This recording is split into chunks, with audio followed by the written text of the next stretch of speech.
You know that feeling of anxiety in the air? That sense that things are kind of breaking down all over the world? Well, today's explainer offers a pretty radical thought. What if this isn't an ending at all, but a huge necessary beginning? We're going to dive into a source that frames all this chaos as a great transition, like we're shedding an old skin to make way for something brand new. Let's see what that actually looks like. This line right here, it really sets the stage. It's asking us to look again at what we think is failure and maybe see it as a message instead. Like the cracking of a shell just before something new emerges. So let's keep that idea in our minds as we go. Okay, so before we can even start to map out where we're going, we have to be real about where we are right now. This first part, it's basically a diagnosis of the old way of doing things, a system that, according to our source, has hit its absolute breaking point. Now, this is where it gets really interesting.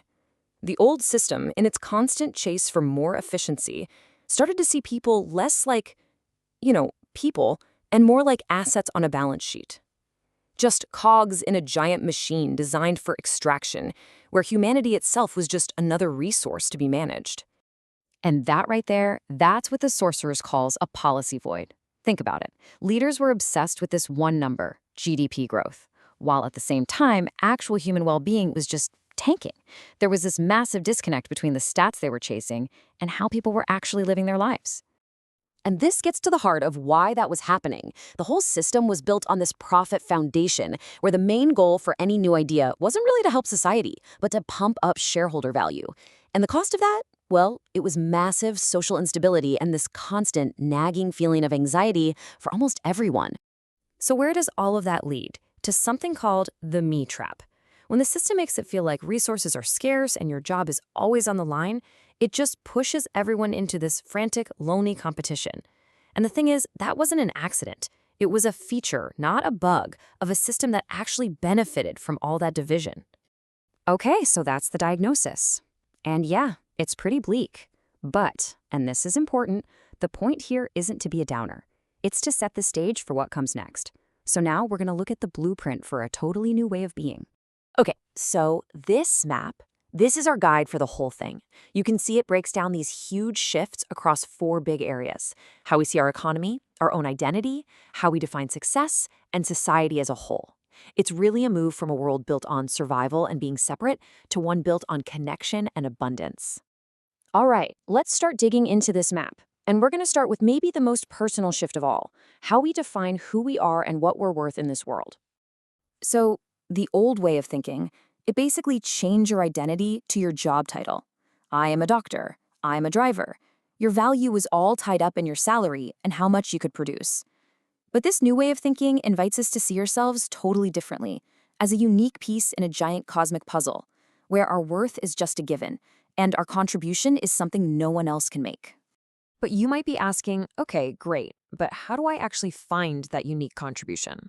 Well, the source points us to this amazing Japanese concept called ikigai. And this isn't some luxury, It's presented as a core human need, the journey to find our reason for being, which is totally separate from a paycheck. And get this, here's the twist. The source argues that the AI revolution is actually the very thing that's forcing this change. It's taking away the boring, repetitive stuff, which frees us up, or maybe forces us, to cultivate what makes us truly human, our creativity, our passion, what this calls our jewel within. And you know what? The same logic applies to how we think about success. The old model was all about climbing the ladder, grabbing as much profit and power as you could, often at someone else's expense. The new model says, forget all that. True success is about the quality of our connections, what the source calls the thread of love, this flow of compassion and creating things together. And the philosophy behind this new idea of success? It's called Ubuntu. It's this incredibly powerful idea that my humanity is completely tangled up with yours. This is really that fundamental shift from me to we, where we finally get that we're not just a bunch of separate islands, but we're all part of one interconnected whole.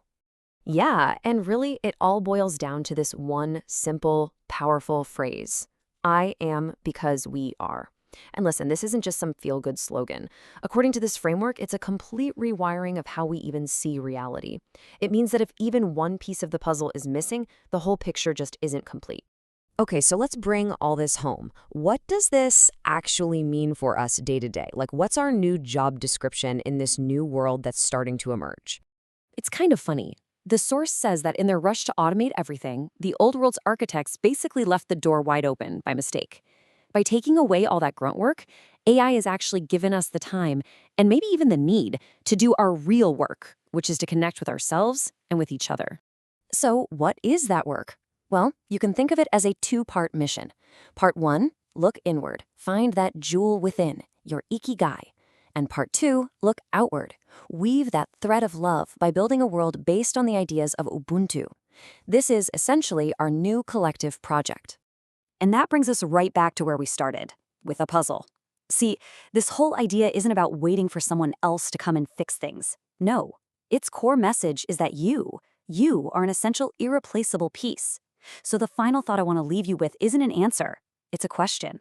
For you, how will you complete the puzzle?